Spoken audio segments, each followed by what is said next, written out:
Our tendency to want to fix and rescue men impacts how we raise our boys.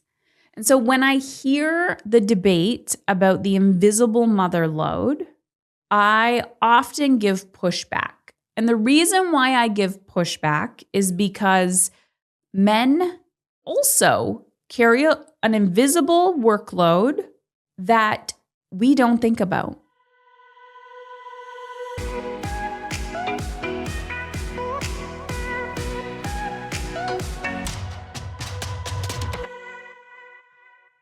Hello.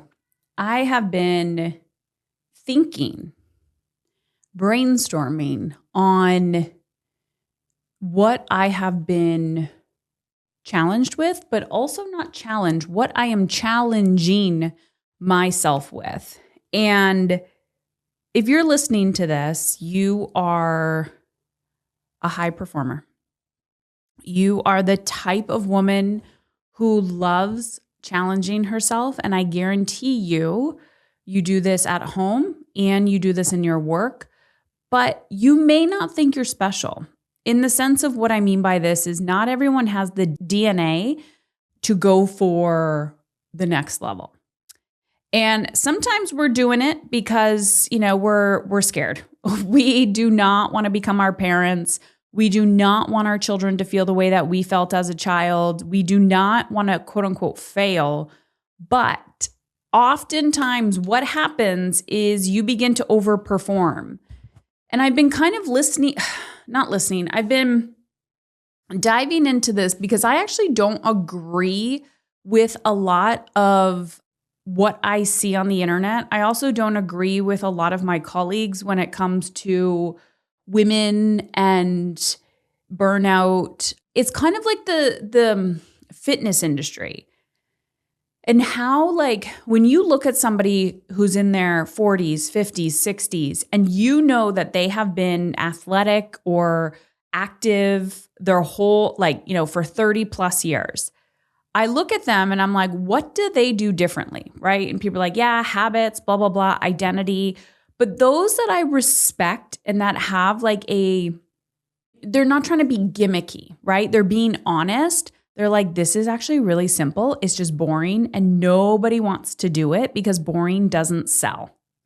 They're like, people will, buy the 6-week challenge over and over and over again because once they get to the 6 weeks, they don't actually want to bump through. They don't want to do the emotionally uncomfortable work.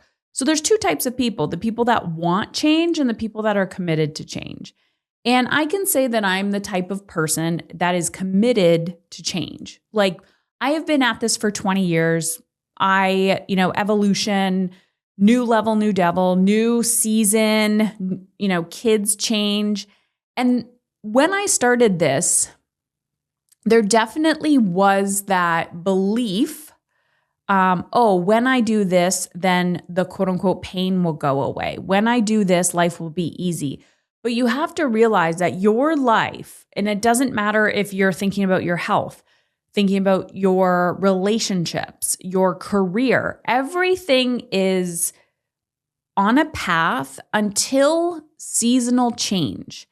So we've been bought that if you do X, Y, Z, you check the box, you've been successful, and that is what makes life easy. But the reality is, if you want your life to be easy, if you want to create ease in your life, you have to do emotionally uncomfortable things. And those are my people, not the ones looking for free shit, not the ones that are, having a pity party for themselves. The people, my people, are the people that are like, I have one precious life. I have minimal opportunity to make an impact with this one precious life. And the impact I want to make is at home with my family, but also for the next generation and the people that I can impact now, the work I want to do in the world.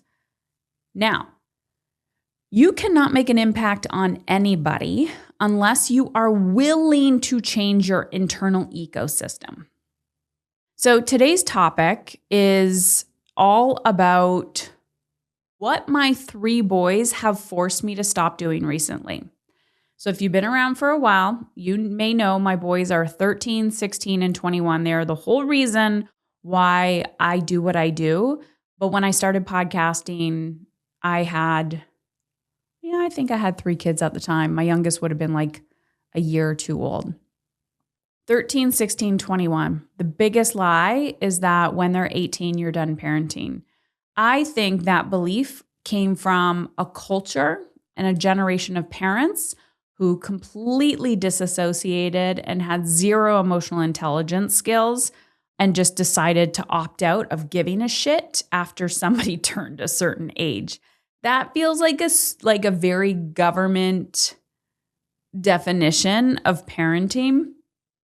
And I don't know about you, but as a 40-year-old woman, I wish my parents gave more of a shit.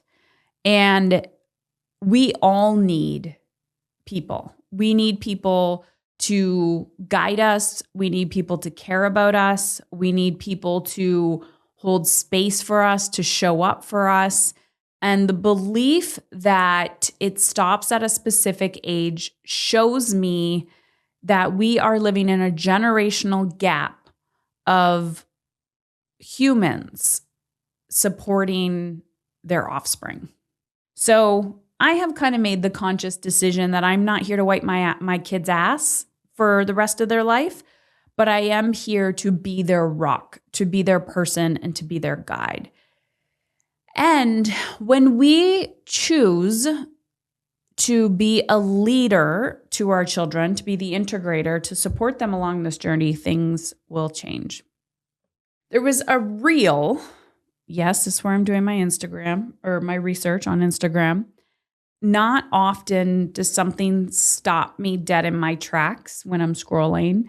And I am limiting my scroll these days, but I actually transcribed this reel. What she's reading and what they're reacting to, I do not think is the original source. So I'm just giving a shout out to the person whose reel is Pink Pill RX. Pink, P-I-N-K, Pill, P-I-L-L-R-X. So Instagram, shout out. Okay. You ready for this? Because I'm going to be talking about my boys and what they have forced me to stop doing recently. The problem isn't that women are now independent. It's that men aren't. A working husband comes home to a cooked meal, and a working wife comes home to cook the meal. The phrase independent men does not exist because men have not yet broken free from their dependence on women. I can't find any fault. And then the guy that's reacting goes, I can't find any fault in that anywhere. If you really think about it, you think about the term, what independent women means, usually it's that they can financially provide for themselves and they're independent. But men are not independent because often they can't provide for their own labor. So women are considered independent when they can do for themselves what otherwise a man would do.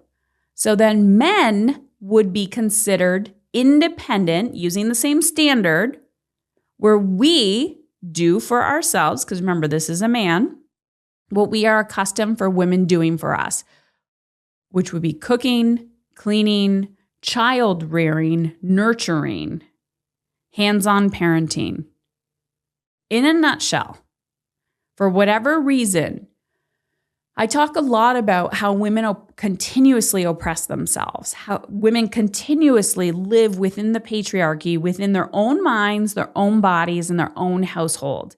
And most of the time when I am talking to women and I'm like, all right, use your big girl words and have a conversation with your partner. Okay, open your bank accounts and look at your fucking finances. And they say to me, oh, I'm not in charge of that. Oh, I can't do that. That's scary. But all I hear is this blame game. Okay? This, for whatever reason, this reel just stopped me dead in my tracks when it came to the problem isn't that women are now independent, it's that men are not. Is that not a mic drop? Women have freed themselves from men. So now when we are in a healthy relationship, we don't need a man to survive. We add men to our lives. And I know not everyone is in male-female partnerships, but we add men to our lives as cherry on top, as extra, right? Not, I need this person to financially provide for me. You don't even need to make money. It's that you now have the ability to make money where before you couldn't. But men have not been able to emotionally free themselves from women. Think about it. A lot of times what I'm observing is a woman saying to me like, he does this. And I was like, that is reading his behavior. That is shame. That is a little boy in a man's body. And you are reacting to this male shrinking yourself, telling yourself stories because you cannot see that you are actually both equal, but one may be free and the other is not. Think about it. If you have been able to free yourself and gain independence, you don't need anybody to provide for you. You can provide for yourself, but you have maybe a male partner in your life because you want to be in partnership. You want to be in relationship with someone. And again, if this is not the male-female dynamic that you have, like just put your partner in whatever scenario it is. But men as a collective have not yet been able to free themselves emotionally. So they are still dependent on women. Think about it. And what is it, the dependency? So culturally, and I'm going to get to the whole point of how I am showing up as a mother raising 3 boys. But culturally, when you think about it, what is it? Like every woman that I know that is going through divorce or separation, usually their male partner is in a relationship rather quickly. If he didn't hitch off of somebody, like there is usually a gap, or not a big gap, when he will hitch himself to somebody else. And then we take it personally. But if you think of it as this emotional codependency that men have on women to provide the nurturing, the child rearing, the cooking, the cleaning, I mean, on paper, I would say they're probably more dependent on us as women than we are on them. Now, again, I'm stereotyping, and I'm not a man basher, and I'm not for one main reason. Coming into my relationship with my husband, who I've been with for almost 20 years, actually, I probably have been for 20 years now, maybe 19, my wall was thick. I was hyper independent. But I will tell you, raising boys has softened me in that area, that all humans need support. Just because somebody wears a really good mask, they're carrying a lot of shame and fear and guilt and overwhelm. Like, you have to believe people's behavior. It doesn't matter your gender. All humans struggle. All humans have challenges. And some are better at communicating those challenges and getting help than others. But I do feel like we tiptoe around our children, we tiptoe around our partners, and behavior is a cry for help. So one thing that I have really learned over the years, the 21 years of raising boys, is I had to really heal my daddy wounds, and I don't know if those are ever going to go away, but I had to heal my men wounds. I had to soften, and the number one thing that I realized is men struggle too. And when I say that men struggle too, it's not like, well, no shit, Heather, of course they struggle. I didn't realize how much they struggle. And I didn't realize how dependent they are on nurturing and problem solving. Every time that I have spoken with somebody who talks about the male brain, education, executive functioning skills, all of those things, they have often said the male brain is more emotionally immature than the female brain. Now, when I say that, I'm not saying that as a negative. It's just saying if you have a young female child and a young male child, you may notice that the female is more advanced in certain areas than the male brain. And I have observed that in my own home, even though I'm not raising girls, because the female brain is just biologically wired differently. This brings me to my observation as a woman raising 3 boys. The amount of energy that I need when it comes to not being the executive functioning for my children, but holding them accountable to the executive functioning. Now, I do believe there are challenges, that our children have challenges, but I also believe as a woman, our tendency to want to fix and rescue men impacts how we are raising boys. Our tendency to want to fix and rescue men impacts how we raise our boys. And so when I hear the debate about the invisible mother load, I often give pushback. And the reason why I give pushback is because I'm like, listen, men have an invisible load as well. Men carry things that they will never tell us. Men carry challenges that they will never be able to articulate or communicate. They also carry an invisible workload that we don't think about. There are things my husband, and I'm only just talking about like the one person in my life, that there are things that he worries about that I do not worry about. And so by definition, it's like, well, the female is carrying more on her invisible load than the male is. And I literally call bullshit on that. I do. Because you have no evidence of what they are carrying. None. You've never been in their brain. You've never been in their body. You have never been in their cultural experience. That said, I also think it's safer for a woman to use her voice to express what is on her mind. So we have gained this quote unquote independence, right? We've gained this independence. We can do it all. We can do it all.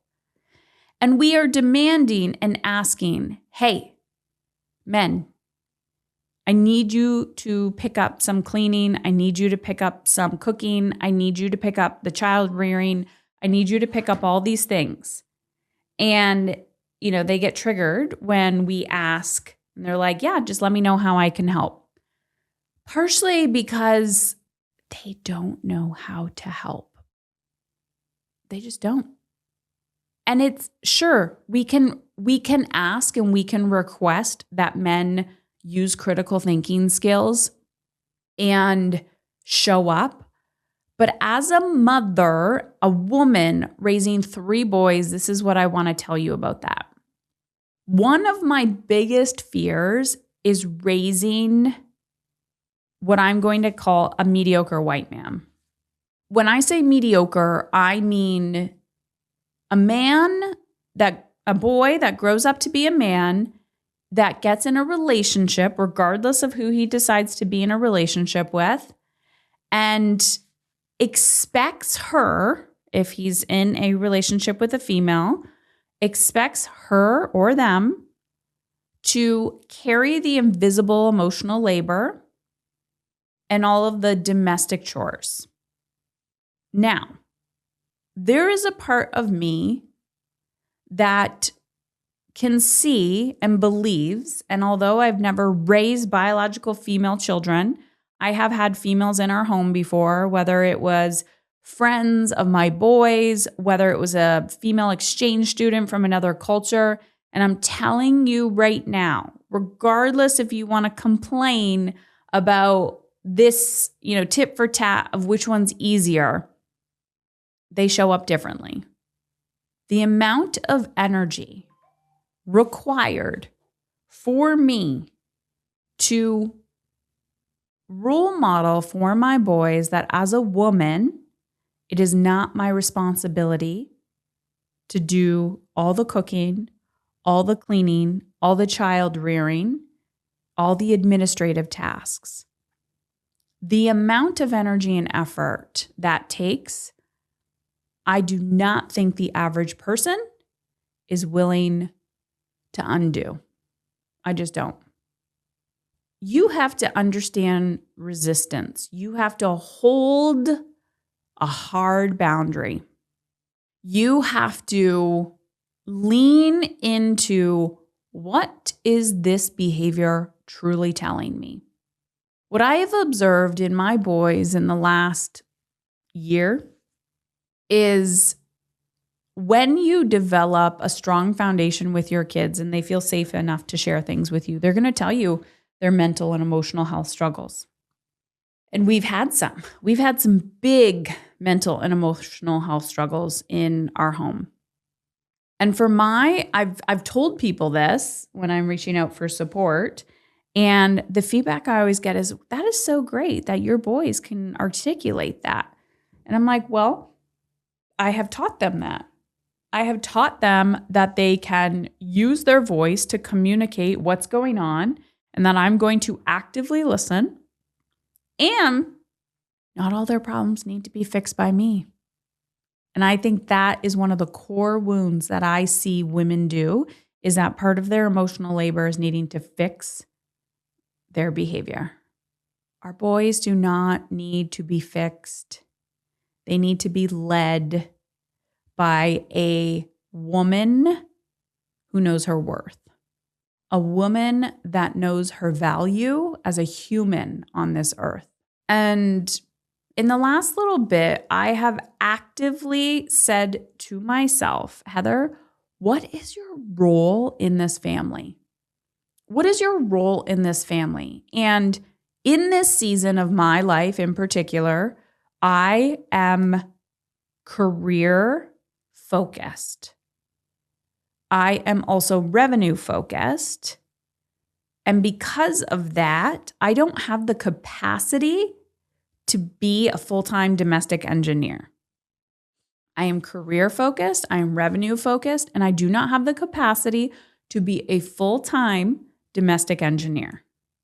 Now, if I decide that I want to spend a majority of my time and energy being a domestic engineer, staying at home, focusing on domestic tasks, then I will do so.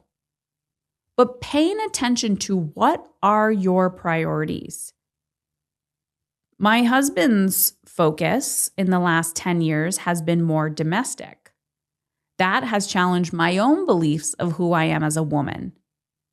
And over time, through emotional discomfort and not trying to overdo it to feed my insecurities, I had to feel my feelings and ask myself chronically, what do you have capacity for? And if you feel guilty because you didn't make the lunch, or you feel guilty because you didn't scrub the toilets or whatever, like sit with that and look at it and be like, is this truth? Do you get joy from scrubbing the toilets, Heather? Because if you do, put that on your to-do list. Do you get joy from making the lunch? Because if you do, then create space for it. And if you don't, let it go and sit with your fucking guilt.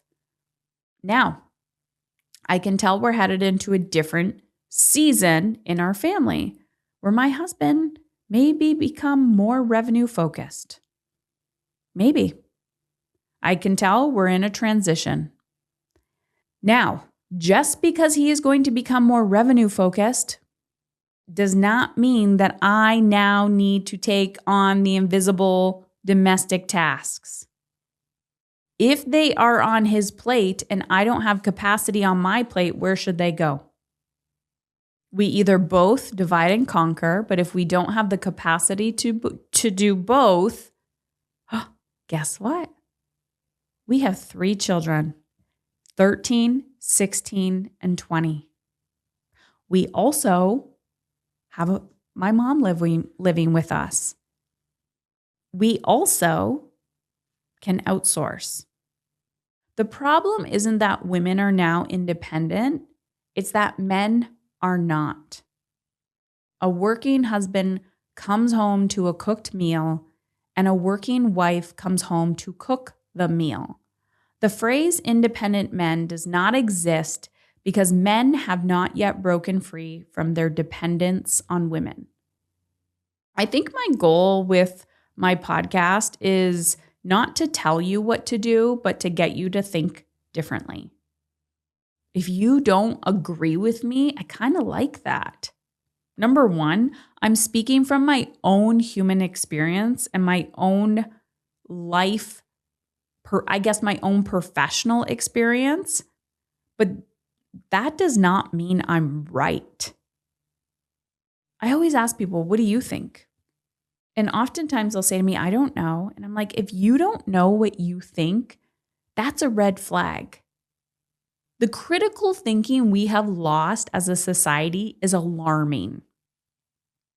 The problem isn't that women are now independent.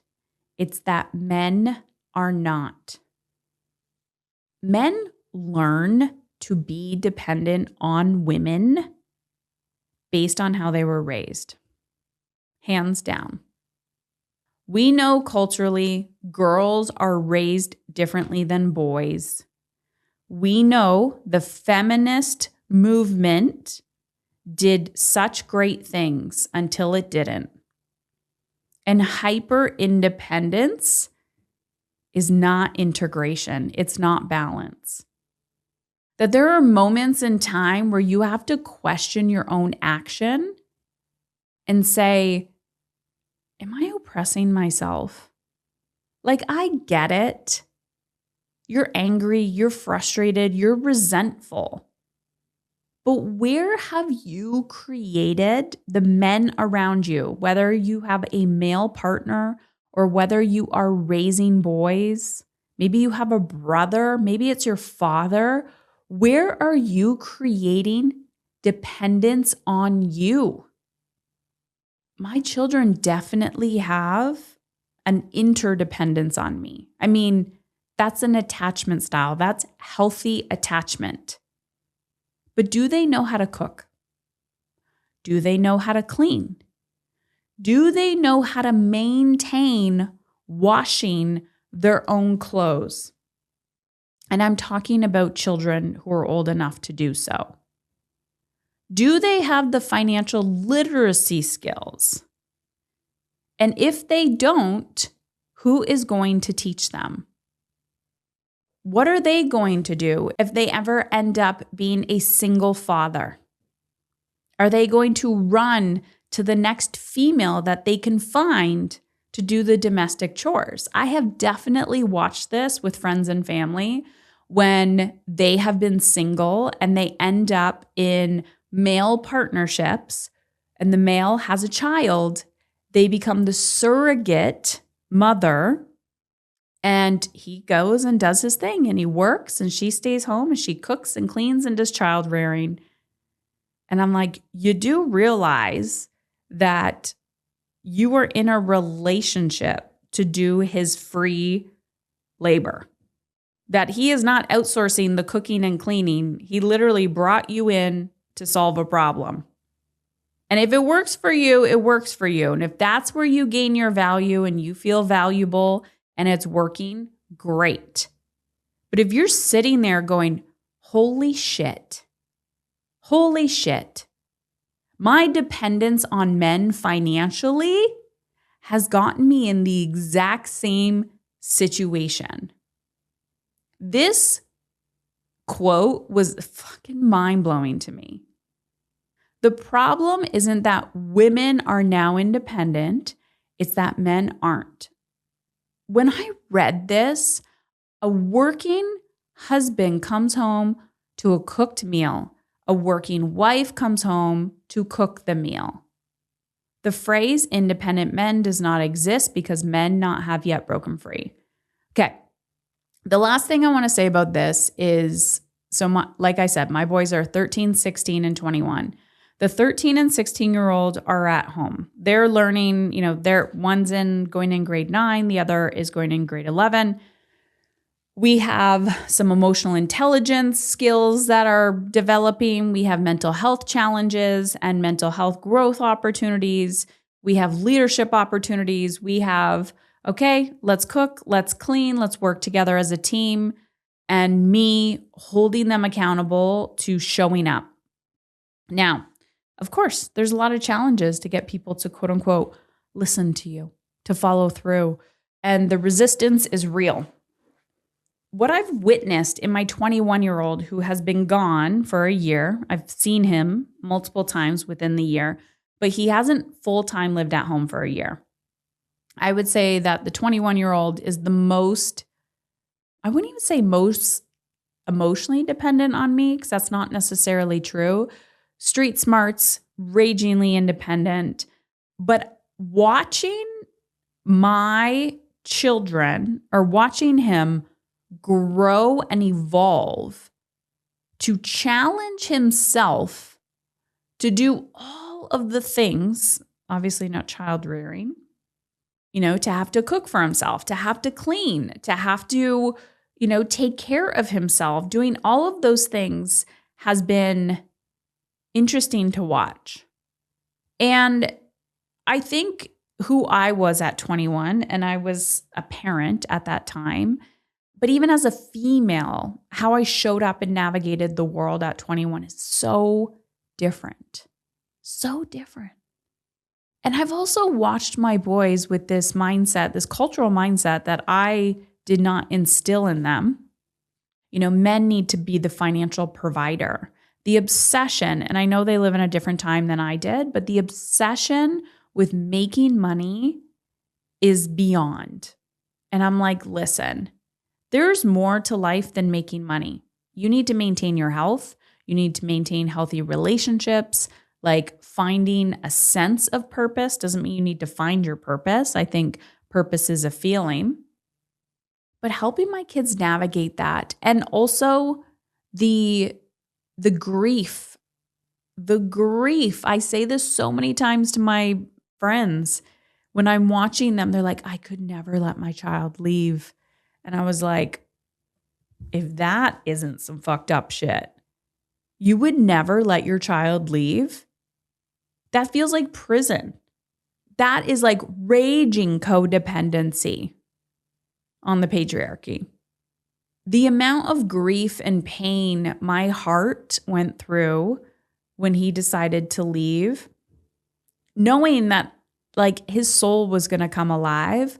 But of course, the uncertainty and the fear and the guilt as a mother, watching my whole identity change.